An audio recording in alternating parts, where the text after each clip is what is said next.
I've got to say it, I supported the president for the last 4 years. My law firm and Freedom Watch did everything we could within the public interest to try to help him. Fortunately, actually, rather unfortunately, he didn't help himself. His lawyers could have been more aggressive. They could have shut down the Mueller investigation much sooner, the witch hunt. They could have taken other actions. They could have sued for violation of his Fourth Amendment constitutional rights when he was massively surveyed like the rest of the country. They did nothing. And in fact, they did nothing going up to this election. Now they were caught, in the words of Maria Bartiromo, one of the few conservative commentators left on the leftist Fox News, and Fox News is dead.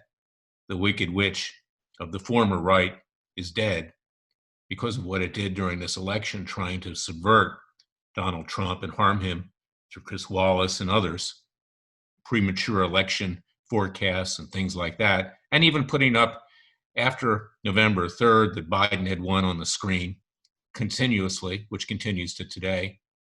But I got to tell you something.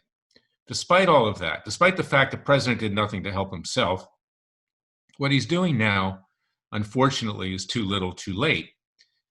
As in my book, It Takes a Revolution, Forget the Scandal Industry, there's no way that federal judges or even state judges are going to step in and bail him out of the mess that's been created. Yes, there was massive election fraud, and you don't need these phony claims of these yesteryear has-beens who are claiming that the hammer is the result of this. The hammer's technology, and I've never had access to anything about the hammer, but I know that it's so old that what you have on your last third-generation cell phones is more advanced. But you're not going to be able to reach that fraud. And the president himself, unfortunately, the people around him are deceiving the American people. They're continuing to raise huge amounts of money every single day, 20 emails, give me more money. I got to say something here because, this is the way I respond to it. Why should I contribute personally to someone who claims he's worth $8 to $10 billion? Why do you have to ask the taxpayer to do that? Particularly now with the coronavirus, which continues, the pandemic, people are hurting. They need the money for themselves. And I've got to tell you something. Over the last year, and this pandemic is going on a year, the president took no action to hold China accountable for the damage which is done to our health and to our economy. He could have frozen the assets.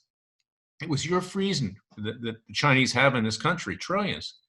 It was your Freedom Watch that had to bring a class action in Dallas, Texas, and Jerusalem, Israel, to obtain compensation for that damage. And that's going slowly through the courts. We're pushing it. The communist Chinese have run away from process servers. They don't respect the American legal system. And I said that to the judge in Dallas. He's got to come up with an alternative method of service of process. But also with regard to the animals that are in the streets, as the president rightly took it, he took no real action to control the left.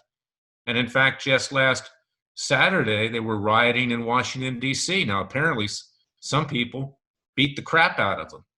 And that was likely to happen. And frankly, the people that were on the so-called right had the crap beaten out of them. And this is where we're headed in this country if there's no law and order. I don't want to see that destruction. And that's why I wrote my book, It Takes a Revolution, because if we can't solve this peacefully and legally with a peaceful revolution, and read my book, you can get it at Amazon.com, we're clearly going to wind up with a violent revolution. And you can see the seeds of that just last Saturday in Washington, D.C. Because we know that this election is illegitimate. But frankly, it's a fraud to tell the American people that the courts are going to straighten it out. They're not. Courts aren't going to straighten anything out. And again, read my book. Read my lips, so to speak. It Takes a Revolution, Forget the Scandal Industry at Amazon.com. It's already gotten 5 stars. Everybody who's read it has got substance. It's not like the other books that were published before the election. It's not just about, gee, look at all the horror stories of the Russian collusion. Look at all the documents we found. Well, you know what? Take the documents and stuff them where the sun don't shine. Because unless there's real justice, and that's what we're trying to do at Freedom Watch, with citizens' grand juries, we will indict the Bidens. We will indict the Comeys. We will indict the McCabe's. We've already indicted Mueller. We got a true bill of indictment last fall. We're going to try him. We're going to convict him. We're going to sentence them. The American people need to rise up peacefully and legally. It's time that we do it for ourselves. Stop looking for other people to do it for us. And turn off Fox News. And while I wish Rush Limbaugh well, Rush Limbaugh does the same thing. He offers false hopes that people will turn in, yet he turn into his radio show. Now, I think he's done a lot of good, and I think he's smart. But let's call a spade a spade. Unfortunately, because the courts won't step in, the election's over, and the president needs to move aside. And now we, the people, need to rise up. And the only good thing about the president losing, and there's nothing really good about it, believe me, is that the lowlifes around him, like the Roger Stones, the Manaforts, the Rick Gates, the Michael Cohens, is that now they have no reason for being, okay? Particularly Stone. He's relegated to the ash heap of history. No one is interested in him. The only reason they were interested in him is because they thought they could use him to get to Trump. Well, you know what? When the president rises again, and I hope he does in 4 years, and I hope he buys a station and knocks Fox off the airwaves, do not associate with these people. Do not associate with these lowlives, okay? Bring good people around you. And you can see he had other lowlives recently.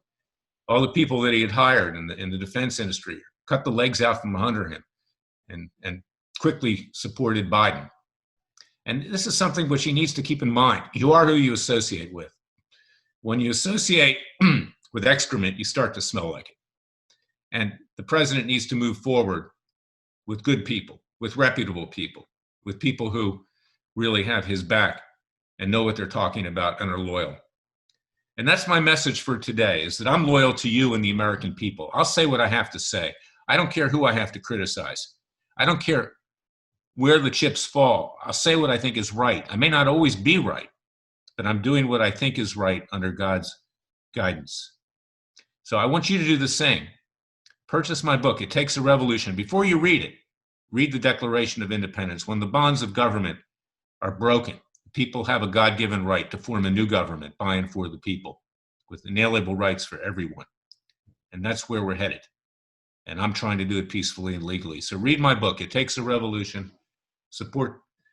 Forget the scandal industry, get up off the couch, turn Fox News off. It's dead, it's over. Fox News is a disgusting, discredited organization. And let's move on. And Newsmax is no answer either. Believe me, Chris Ruddy gave $1 million. He owns it to the Clinton Foundation. I hope the president will form his own network, and I hope others will as well. And we try to get everything that we can out on social media, and I thank Radio America for allowing me to tell the truth as I see it. So God bless you. God bless your family. God is with us. We will prevail, but we have to do it for ourselves. I'll be back tomorrow with another special podcast. Until then, thank you for listening to me.